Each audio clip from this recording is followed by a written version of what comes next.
Amém. Quero que os irmãos, vamos ler o versículo 18, diz assim.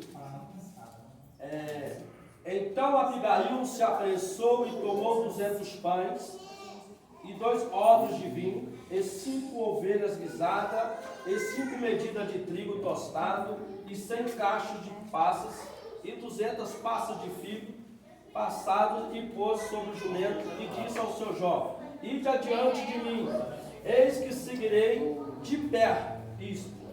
E porém não declarou o seu marido Nabal. O versículo 10, para que os irmãos entendam esta mensagem. Nabal respondeu aos criados de Davi: quem é Davi? E quem é filho de Jessé? Muitos servos hão hoje, e cada um foge ao seu senhor.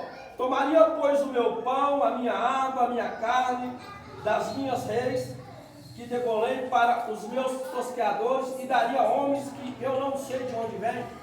Amém, os irmãos podem assentar. Dê lugar ao Espírito Santo do Senhor. Amém, glória a Deus. Eu quero trazer uma palavra sobre família. E me chamou muita atenção que certa feita Davi estava faminto, ou seja, no campo, e com os seus homens ali famintos, sem saber o que faria, ou seja, para alimentar os seus homens. E Davi fala com os seus criados ali, com os soldados ali, vai até na casa de Nabal e pede, ou seja, alimento. Diz que Davi mandou falar para ele que eu preciso que mande pão, mande alimento para nós. E assim os criados de Davi foram à casa de Nabal. Ou seja, na casa de Nabal ele foi até o carvalho, onde Nabal estava tosqueando as ovelhas, estava ali tosqueando as ovelhas para o seu ganho, para vender, para adquirir dinheiro. E os criados chegou até Nabal e falou assim: Davi, o meu servo, disse para que eu viesse até a ti, para que você mande alimento para nós, porque nós estamos precisando, estamos com fome. E quando ele fala quem é Davi, Davi, ele é filho de Jessé, ele é servo, ou seja, filho de Jessé. E quando Nabal ouve, ou seja, essa mensagem, e os mensageiros chegou até Nabal e falou assim: eu não conheço Davi. Quem é Davi e quem é Jessé? Só que Nabal já tinha ouvido falar das grandezas de Davi. Nabal já tinha ouvido que Davi, ou seja, pelejou contra o gigante, que Davi foi abençoado, ou seja, nas suas batalhas. E Nabal, naqueles momentos, ele recusou-se. E Abigail, escutando aquilo, sabendo que poderia gerar, ou seja, um problema na sua casa, ela, como mulher sábia, a Bíblia vai nos dizer, diz aqui, ou seja, na Escritura, que ela abordou do jumento, colocou alimento ali e foi para levar, ou seja, para Davi e seus servos. Era 400 homens. Enquanto os homens estavam ali, quando chegou a notícia até Davi ficou irado. Agora o que eu vou fazer? Eu vou lá, vou mostrar para ele, ou seja, que ele está me negando, ele me conhece, está desfazendo da minha pessoa. Ou seja, quando Davi estava ali preparando, ou seja, com essas espadas, para ir até a casa de Nabal, para acabar com a família de Nabal, Abigail estava a caminho. Quando, ou seja, de longe o criado de Davi, ou seja, avistou Abigail, diz assim: lá vem Abigail. E quando Davi falou quem é Abigail? A esposa de Nabal. E quando a Abigail chegou até, ou seja, Davi, ela falou: meu senhor, está aqui, eu trouxe o alimento, está aqui. Aquela mulher evitou de ter um confronto na tua casa. Aquela mulher evitou de ter, quem sabe, uma morte na tua casa. O que nós vamos ouvir com esta mensagem, ou seja, alguém tem que brigar, ou seja, para ter um lar, ou seja, abençoado.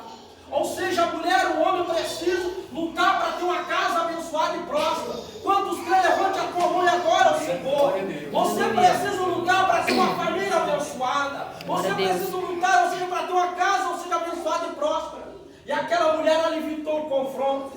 Ela usou na sabedoria. Ela diz: eu vou até, ou seja, Davi, e vou levar os alimentos, e vou evitar, quem sabe, uma morte na minha casa. Aquela mulher tem uma sabedoria tremenda.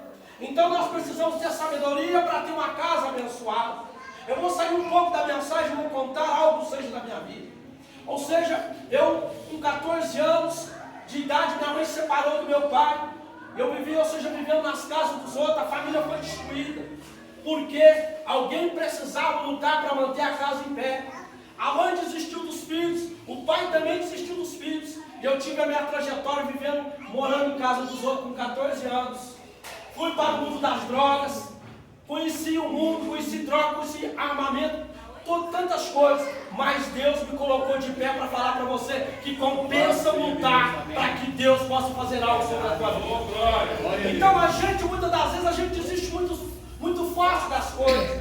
Aí eu vou desistir, não vai ter jeito. Sabe que eu vim aqui nesta noite para falar para você que a sua família tem dono e o dono dela é Jesus de Nazaré. Se você quer, levanta a tua mão agora.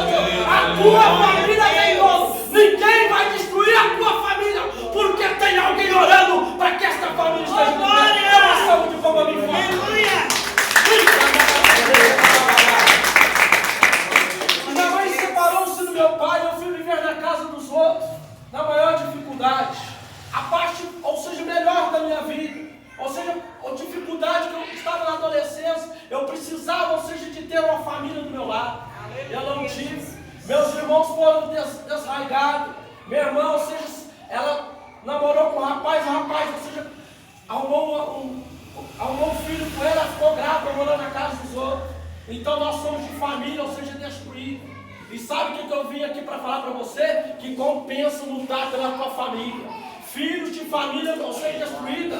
Muitos podem dar em boa coisa, mas muitos podem dar em pior coisa. Sabe por quê? Porque muitos estão talvez desestruturados. Muitos estão, quem sabe, sem saber. Ou seja, para onde vai, o que vai fazer. Quantas crianças estão aí fora? Às vezes você fala, mas por que a pessoa hoje é um assaltante de banco? Porque é filho de família desestruturada. A família, quando ela é estruturada, ela luta para ficar junto.